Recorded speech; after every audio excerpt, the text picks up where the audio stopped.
My dear Kibo family members, good morning. Good morning. మనందరిలో నెలకొని ఉన్న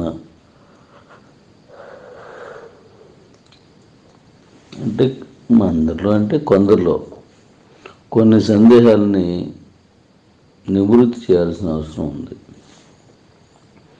ఈరోజు మనం ఓన్లీ కేవైసీ అకౌంట్స్ గురించే మాట్లాడుకుందాం. మిగతా మళ్ళీ రేపు మాట్లాడుకోవచ్చు, తెలుగు మాట్లాడుకోవచ్చు. ముందు ఈరోజు ఓన్లీ ఫర్ కేవైసీ.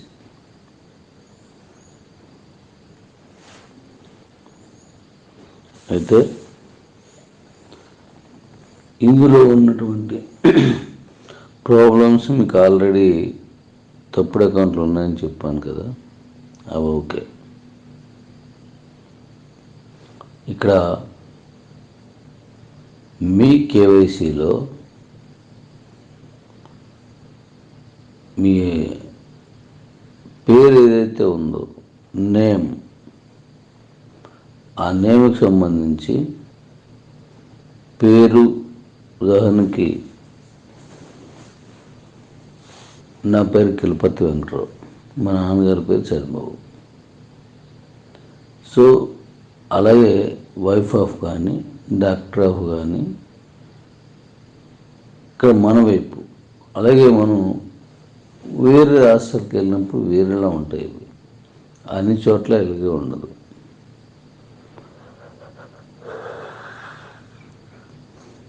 వాటిని ఈరోజు నుంచి ఆ లెటర్స్ తప్పు వచ్చాయని కూడా క్లోజ్ అయిపోయింది.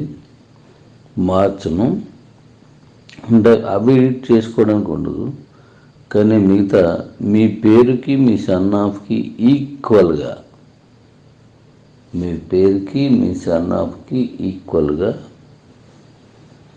ఏదైతే మీ ఆధార్ కార్డు ఉందో లేదా పాన్ కార్డు ఉందో అవి సరిపోయేలా ఉండాలి. పేరు మారిపోతే కొత్త వాళ్ళకి ఇచ్చేయచ్చు, పేరు మారకపోతే సన్ ఆఫ్ డాక్టర్ ఆఫ్ ఇలా ఇంటి పేరు ఇబ్బంది ఉండదు. అలాగే మీ తాలూకా అడ్రస్ వివరాలు పెట్టమని చెప్పాను. ఇది మీ ఊరేంటి, మీ తాలూకా జిల్లా ఏంటి, వగేరే వగేరే.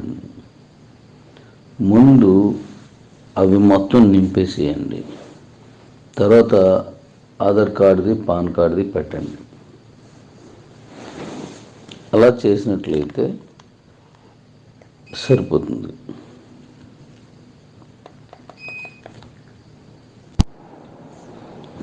మీ తాలూకా పేరు, సన్నాఫ్ లాంటివి, జిల్లా, రాష్ట్రం అంటే స్టేటు, డిస్ట్రిక్ట్ లాంటివి మారు. ఫోన్ నెంబర్ నేను చెప్పినప్పుడు మారుతాయి. ఆధార్ కార్డు, పాన్ కార్డు అలాంటివన్నీ పెట్టేసుకోండి. మీకు అవి ఇబ్బంది పెట్టేసి ఉంటే ఇంక పెట్టవసరం, అది తీసుకోవద్దు. ఇలా కరెక్ట్గా ఏవైతే ఉన్నాయో వాటన్నింటినీ కూడా మనం మే 23 తర్వాత మీకు చెందేలా ఇచ్చేస్తాను. 23 ఎందుకంటే అది నా కొడుకు పుట్టిన తారీఖు, అందువల్ల 23 తర్వాతే, 23 నుంచి మొదలుపెట్టి 23 తర్వాతే వస్తాయని చెప్పాను. అప్పటికి సంవత్సరం అయిపోయినండి. అలాగే మొన్న మార్చి 30 జాయిన్ అయిన వాళ్ళు కూడా, అదే యాక్టివేషన్ చేసుకున్న వాళ్ళు కూడా మళ్ళీ నెక్స్ట్ ఇయర్ మార్చి 30 నుంచి 30 తర్వాత మాత్రమే వాళ్ళకు వస్తాయి. వాళ్ళు కూడా ఇప్పుడు నాకు వచ్చేస్తాయి అనుకునేలాగా ఎవరైనా మీకు తప్పుడు సమాచారం ఇస్తే అది కరెక్ట్ కాదు. 1 year ఉండాలి. ఈ విధానంలో కొంతమంది ఈ మార్చి మే 23 తర్వాత అన్ని వరుసగా వచ్చేస్తాయి, రేటు తక్కువకి వస్తుంది, మళ్ళీ 100 రూపాయల వరకు వచ్చేయచ్చు అని ఇలాంటి తప్పుడు సలహాలు ఇవ్వడం, అవతల వాడిని భయభ్రాంతులకు గురి చేయడం, ఇవన్నీ ఒకసారి వచ్చేస్తే ఏమవుతుంది అన్ను. కాయిన్ యూటిలిటీలోకి రాకపోతే ఎలాగాని అంటాం. అంటే కాయిన్ యూటిలిటీ రాదు, మన నాటిలో చెప్పాను. అది ప్రభుత్వాలు చేయాల్సిన పనులు మనం చేస్తామని మనం అనుకోకూడదు, అది ఆశించకూడదు. కానీ వీళ్ళు దాన్ని కావాలని చెప్తుంటారు. మరి అంటే మన కాయిన్ ఇచ్చేస్తే వస్తువులు ఇచ్చేస్తారు. అంటే రూపాయికి సమానంగా మనం చేసి రూపాయలకు మనం మార్చేసినట్లయితే కాయిన్ యూటిలిటీ అయిపోద్ది. అలా చేయొచ్చా? గవర్నమెంట్ వ్యతిరేకంగా మనం మళ్ళీ చేస్తామా అంటే వాళ్ళు ఎందుకు చెప్తున్నారంటే ఇలాగన్నారు, అలాగ అవ్వకపోతే ఇలాగవుతుంది అలాగవుతుంది అంటే వాళ్ళు ఏం చేస్తున్నారంటే కొన్ని ఆడియోలు విన్నాను. అమ్మో అలాగైతే ఇలాగ మరి కొంతమంది భయపడ్డారు. మరి నా కాయిన్స్ ఏం చేసుకోవాలి అని అంటే ఇప్పుడున్న సాల్బుల్ కాయిన్స్ మొన్న మీరేం చేశారంటే నేను అమ్మేసుకున్నాను అంటున్నారు. అవతల భయపించాలనుకునేవాడు నేను అమ్మేసుకున్నాను అంటున్నాడు. మరి భయపడిన వాళ్ళు ఏం చేస్తున్నారు? మరి అయితే నావి కూడా ఏం చేయడం అంటే మీకు కూడా అమ్మేసి పెడతాను నేను అమ్మినవాడు ఇంకా కొంటాడు, వాడికి ఇదంతా తెలియదు, అమ్మేసాను నీ అమ్మేస్తాను అని. దీని వెనకాతలున్న మతలబ్ ఏంటంటే మిమ్మల్ని భయపించి కాయిన్ని తక్కువ రేటుకి కొనేసుకొని తర్వాత ఎప్పుడైనా అమ్ముకోవచ్చు కదా. మీకు ఇచ్చేసిన తర్వాత మీరు కొనుక్కుని డివైడెడ్ బై 12 చేసిన తర్వాత జీవితంలో ఎప్పుడైనా అమ్ముకోవచ్చు. అలా మంచి రేటు వచ్చినప్పుడు అమ్ముకోవచ్చు అనే ఉద్దేశంతో తక్కువ రేటుకి మీ దగ్గర కొనాలని మేము భయపిస్తున్నారు. కొంతమంది మాత్రం, ఎక్కువ మంది లేరు. చాలు మిగతా వాళ్ళందరూ భయపడి అమ్మేసుకోవడానికి. కాబట్టి వాటికి దాని గురించి మీరు అనవసరంగా భయించింది మీరు అమ్మేసుకుంటే అవతల వాళ్ళు లాభం పొందుతారు. దానికి వాళ్ళు ఎంత వాదిస్తారంటే ఒక ఫోన్ కాల్ని 1-2 గంటలు మాట్లాడుతున్నారు. అవతల వ్యక్తిని భయపడిపోయాడు, కాయిన్స్ నీకు అమ్మేస్తాను, నువ్వు ఎంత ఇస్తావు చెప్పు, లేదు నువ్వు అమ్మేసి పెట్టు, ఎంత రేట్ వస్తుందో చెప్పు అని అనే వరకు మాట్లాడుతున్నారు గంటల కొద్ది. ఆ ఆడియోలు కూడా నా దగ్గరికి వచ్చాయి. అంటే వాళ్ళు కష్టపడుతున్నారు పాపం, చాలా కష్టపడి అవతల వాళ్ళు భయపించి కాయిన్స్ తక్కువ రేటు తీసుకుంటున్నారు. దీన్ని మీరు ఎక్కడ నమ్మొద్దు. కాయిన్ రేటు ఒకసారి ఎక్కువ ఉండొచ్చు, ఒకసారి తక్కువ ఉండొచ్చు. బట్ అది అవసరాన్ని బట్టి రేటు ఎక్కువ పెరిగినప్పుడు మీకు కావాల్సిన రేటు మీకు వచ్చినప్పుడు అమ్మండి. తక్కువ రేటుకి అమ్మేసుకోకండి. ఇది ఏదో అయిపోతుంది, అయ్యి బాబు ఇలాగ అయిపోతుంది అని అమ్మేసుకోకండి. దాచుకోండి, మంచి రేటు వచ్చినప్పుడు అమ్మండి. ఎందుకంటే వేళ ఒక్కసారితో మిమ్మల్ని వదిలేసేది కాదు మన వ్యవస్థ. 100 ఏళ్ళు మీతోటే ఉంటుంది. 100 ఏళ్ళు మీ కాయిన్స్ని అలా సేవ్ చేసుకుంటూ కొంచెంగా మీకు ఇచ్చుకుంటూ వస్తుంది. దానికి అది చెప్పే కారణం ఏంటి? భయపించేవారు. మనకు అప్పుడేమో 1.6 చెప్పారు, ఇప్పుడు 0.25 ఇస్తున్నారు. ఇది అలాగా ఇది ఇలాగా అని చెప్తున్నారు. దాని వెనక ఉన్న అర్థం మాత్రం వాళ్ళు తెలుసు. అందుకే వీళ్ళ కాయిన్లు కొట్టేయాలని అబద్ధం వాళ్ళు అలా భయపిస్తున్నారు. ఒక్కసారిగా ఎక్కువ కాయిన్స్ మార్కెట్లోకి వెళ్తే రేటు పడిపోతే మీ దగ్గర ఉన్న కాయిన్ విలువ కోల్పోకూడదని నేను జాగ్రత్తలు తీసుకుంటాను. అంతే తప్ప మీ దగ్గర ఉన్న మొత్తం కాయిన్లో పక్కడికి ఇవ్వను, మీ మొత్తం కాయిన్లో నేను తీసుకోను, మీ మొత్తం కాయిన్లో ఎవరికి పంపించను. మీ కౌంట్ కనబడుతుంది కాబట్టి మంచి రేటు అంటే మీకు మళ్ళీ ఒకసారి చెప్తున్నాను. కాయిన్ రేటు 1000 రూపాయలు అనుకోండి ఉదాహరణకి. మీరు 10 కాయిన్స్ అమ్మితే 10,000 రూపాయలు వస్తుంది. అంటే మీ దగ్గర ఉన్న 10 కాయిన్స్ ఖర్చు అయిపోయి మీకు 10,000 వస్తుంది. ఇది ఇంకోలా చూస్తాను. ఒక కాయిన్ రేటు 10,000 రూపాయలకి వెళ్తే మీకు అప్పుడు ఒక్క కాయిన్ అమ్మితేనే 10,000 వస్తుంది. 10 కాయిన్స్ అమ్మవసరం లేదు 1000 రూపాయలు చొప్పున, ఎందుకంటే కాయిన్ 1000 కాబట్టి.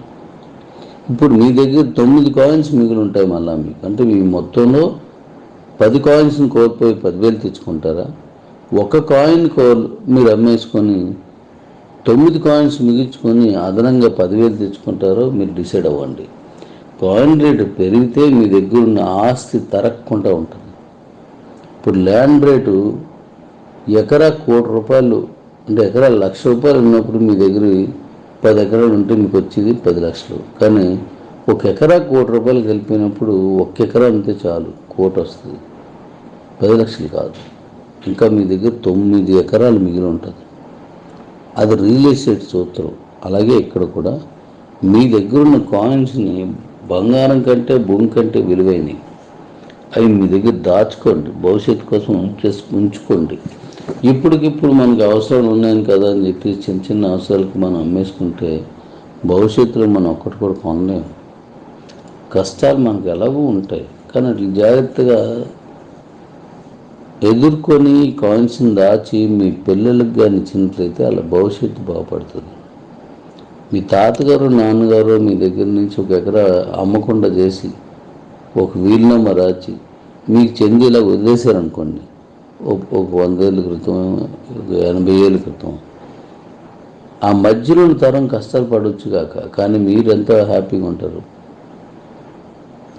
మీ నాన్నగారికి ఇస్తే కంటే మీ తాతగారు అగ్రిమెంట్ రాసినప్పుడు విన్నామా, మీరు చాలా హ్యాపీ ఫీల్ అవుతారు. మా తాత చాలా తెలివిగా చేశాడు. అలాగే మీ కాయిన్స్ని అమ్మకుండా ఉంచండి. నేను ఆల్రెడీ సంవత్సరానికి ఎంత ఇస్తానని చెప్పాను. అమ్మకుండా మీ దగ్గర రేట్ వచ్చినప్పుడు మాత్రమే, మంచి రేట్ వచ్చినప్పుడు అమ్ముకోండి.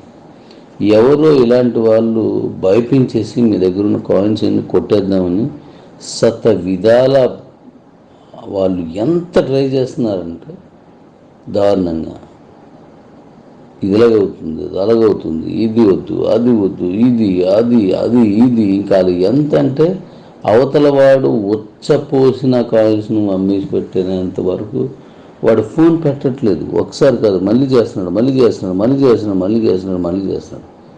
అంటే వాడి దగ్గర తక్కువ కాయిన్ తక్కువ రేటు కొట్టేయాలి, అదే వాడి లక్ష్యం. అది మీరు గమనించి గుర్తించి అలాంటి వాళ్ళకి బుద్ధి చెప్పండి. ఇది చాలా చాలా ఇంపార్టెంట్. ఇక్కడ నేను మొట్టమొదటిసారి ఈ కాయిన్స్ ₹1 స్టార్ట్ చేసిన ప్రాంతాల్లో మన మీద ఏదైనా రూమర్ వచ్చినప్పుడు ఇలా భయపించి కాయిన్స్ కొనేసుకొని, ఏది సెలవులు, అదే సెలవులను మంచి రేటుకి అమ్మేసుకొని, అంటే ₹2కి, ₹1 అదే రూపాయికి అలా కొనిసారు. ఎందుకంటే ఇది పోయింది, ఇలా మీరు ఇచ్చేయండి, ఇంకోటి కావాలంటే నేను అమ్మేస్తానని చెప్పేసి ఈరోజు ఆ కాయిన్స్ని ₹50, ₹80, ₹100 అంతకంటే ఎక్కువ అమ్ముకుని మేడలు కట్టారు, ఇల్లులు కట్టారు, జావా 2 వీలర్స్ బళ్ళు కొన్నారు, బైక్స్ కొన్నారు, బంగారం కొన్నారు. వాళ్ళు అవునా కాదా అంటే మన సీఈఓల్లోనే జిఎల్పురం ఏరియాలో ఉన్న వాళ్ళని కానీ ఇంకా మరికొన్ని ఏరియాలో కూడా ఉన్నారు. వాళ్ళని అడిగి చూడండి, వాళ్ళ నెంబర్లు మీ దగ్గర ఉన్నాయి కదా, అడిగి చూడండి, వాళ్ళు చెప్తారు ఎంతమంది ఇల్లులు కట్టుకున్నారు. జనాలు భయపించా కాయిన్స్ కొట్టేశారు. ఇప్పుడు మళ్ళీ అది రిపీట్ అవుతుంది. భయపడి అమ్మేసుకోవడం లాంటివి చేయొద్దు. నేను మీ కాయిన్ రేట్ని మంచి రేటుకి వచ్చే వరకు నా శ్రమ, నా పరిశ్రమ, నా ప్రయత్నం ఆగదు. 10 మంది పనికి రావడం కోసం పనిచేయడంలో తప్పులేదు. అది ఆ పేరు నిలబడిపోతే కిబోని అది నాకు చాలు. నేను ఇప్పుడు ఆ ప్రయత్నంలోనే అన్నీ చేసుకెళ్తున్నాను. మే 23 తర్వాత ఇస్తానని అన్నాను, కానీ మార్చిలోనే ఏప్రిల్లోనే ఇస్తానని అనలేదు. కానీ మన వాళ్ళు కావాలని ఆ పేరు భయపెడుతున్నారు. నెక్స్ట్ ఇన్ని ప్రాజెక్టులు చెప్పారు, ఆ ప్రాజెక్టులు రాలేదు, లేట్ అయిపోయింది, ఇది విపరీస్తాను. ఒక ప్రాజెక్ట్ రావడం అంటే అంత ఈజీనా? నేను ముందుగా అనౌన్స్ చేస్తే, మనకి ఈ కంపెనీలో భవిష్యత్తు ఉంది, మన కాయిన్కి మంచి రేట్ వచ్చే భవిష్యత్తు ఉందని మీరు అర్థం చేసుకొని మీ కాయిన్స్ని తక్కువ రేటుకి అమ్ముకోకుండా ఉంటారని మన భవిష్యత్తు ప్రాజెక్టులు చెప్తూ ఉంటాను. దాన్ని ఈ ప్రబుద్ధులు, అంటే ఈ తప్పు చేసే డబ్బు ఈ కాయిన్స్ కొట్టేయని అనుకున్న వాళ్ళు, అదిగో లేట్ అయిపోయింది అప్పుడు చెప్పారు, ఇదిగో లేట్ అయిపోయింది ఇప్పుడు చెప్పారు అని చెప్తున్నారు. ఏం ప్రాబ్లము? ఒక పెద్ద ప్రాజెక్ట్స్ మనం తీసుకుని అన్నీ రావాలంటే దానికి ఎన్నో పర్మిషన్స్ కావాలి, ఆ ప్రాపర్ సాఫ్ట్వేర్ జరగాలి, అవి టెస్టింగ్ చేసుకోవాలి. ఇవన్నీ అయితే కానీ అవి రావు. అవి పక్క చేసుకొస్తున్నాను. అవి వచ్చినా రాకపోయినా మీ కాయిన్స్ మీకు ఇచ్చేసాను, మీరు మీ ఎక్స్చేంజ్లో, మన ఎక్స్చేంజ్లో పెట్టేసిన తర్వాత మీరు అమ్ముకోవచ్చు. అవి వస్తే కాయిన్ రేట్ బాగా పెరుగుతుంది, అవి రాకపోతే కాయిన్ రేటు మెల్లిగా పెరుగుతుంది, ఇంతకు మించి ఏం జరగదు. అలాగే రావనట్లేదు, 100%కి 100% వస్తాయి. ఇది ఇప్పుడు అదే పనిలో ఉన్నాను. ఇప్పుడు మన ఓటీటీని సంపూర్ణంగా ఇవ్వడానికి రెడీ చేస్తున్నాను. మొన్న ఆల్రెడీ ఓపెన్ చేశాను. మీరు ఓపెన్ చేసి చూస్తే మీ సినిమాలు అందులో ఉన్న ట్రయల్స్ చూసుకోవచ్చు. ఇప్పుడు ఇక మీదట మరో కొత్త సినిమా ట్రయల్స్ అలాంటివన్నీ ఇక మీదట పెడతాను. ఏదైతే అకౌంట్ మీరు తీసుకున్నారో ఆ అకౌంట్లోకి ట్రాన్స్ఫర్ అయిపోద్ది. మరికొంతమంది మహనీయులు ఏం చేస్తున్నారంటే ఓటీటీ కానీ డిటిహెచ్ కానీ ఇచ్చేయచ్చు కదా. ఇచ్చేయచ్చు అంటే ఏంటి? ఫ్రీగా కాయిన్స్ ఉన్నాయి కదా, మళ్ళీ దానికి ఎందుకు డబ్బులు తీసుకోవాలి సార్? ఇక్కడ చికెన్ మీల్స్ తింటారా, లేదా మటన్ తింటారా, ఎగ్ తింటారా, వెజ్ తింటారా అంటే దానికి రేట్ ఉంటుంది. ఇక్కడ నేను ఓటీటీ తీసుకుంటే శాటిలైట్ కట్టాల్సింది, సర్వర్కి కట్టాల్సింది, అలా అనేక రకాలు ఎంబీ ఎంత ఖర్చు అవుతుందో తెలుసా ఓ సినిమా చూస్తే? ఇవన్నింటికి కూడా కట్టాలి. కాబట్టి నెట్ఫ్లిక్స్ కానీ, అమెజాన్ ప్రైమ్ కానీ, మళ్ళీ లోకల్లో ఉన్న కొన్ని మన ఇండియాలో ఉన్నటువంటి మరికొన్ని ఓటీటీలు కానీ, ఇవన్నీ కూడా డబ్బులు తీసుకుంటున్నాయి. ఎందుకంటే ఇట్లా కట్టాలి. మరి నేను ఫ్రీగా ఇవ్వగలనా మీకు? నేను కూడా కట్టాలి. వాళ్ళలాగే మనం కూడా తీసుకోవాలి. కాకపోతే నేను మీకు ఇచ్చిన కాయిన్స్లో నుంచి కట్ చేసుకోవచ్చు అన్నాను. అది ఎప్పటి నుంచి కట్ చేసుకోవచ్చు ఏంటనేది ఇప్పుడు మీకు అకౌంట్లో వచ్చిన తర్వాత నేను చెప్తాను.